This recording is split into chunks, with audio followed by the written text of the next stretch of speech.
We know Samsung is the king of foldables, but that doesn't mean Samsung can keep using the same design over and over for the foldable or the flip phones. So we recently saw the Galaxy Z Flip 4 looks identical to the Galaxy Z Flip 3, but the Galaxy Z Flip 5 will be much differentiated. How? Let me tell you.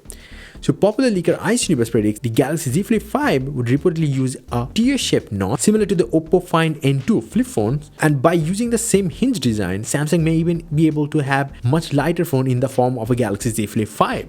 Now you might be thinking, what is the biggest thing that we're gonna see? Well, you probably have seen the thumbnail.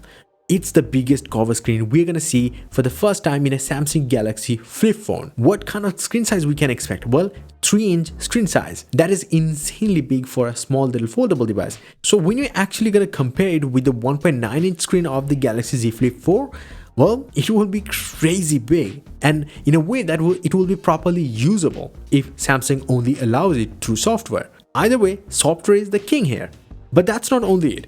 The Z Flip 4 actually saw a good battery upgrade, but the Z Flip 5 will see an even more better upgrade than the Z Flip 4. But what could be the capacity? Well, we still don't know at this point, but it will be somewhere close to 4000 mAh battery, because the Z Flip 4 already has 3700 mAh battery, 300 more compared to the Z Flip 3.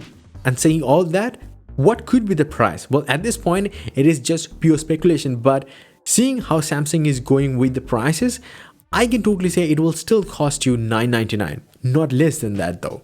But talking about the price, but do you know how much does Samsung Galaxy Z Fold 4 actually cost to make? Even though you probably paid $1800 to own it? According to an article by a Japanese news outlet, very popular one, the Samsung Galaxy Z Fold 4, the foldable one, actually cost about $670 to make.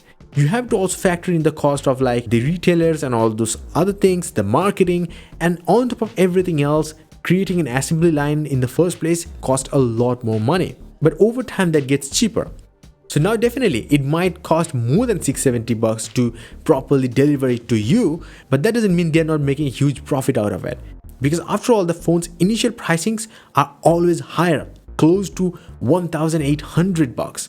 That's a lot of money. But over the next few years, we might see a lot more foldables in the market, because worldwide, still Samsung is the king and only one selling the foldable phones. So once we see Oppo, Vivo coming with their good foldable phones outside China, well, definitely we're gonna see a price cut. But until that happens, we still have to pay $1,800 or so to get a Samsung foldable experience.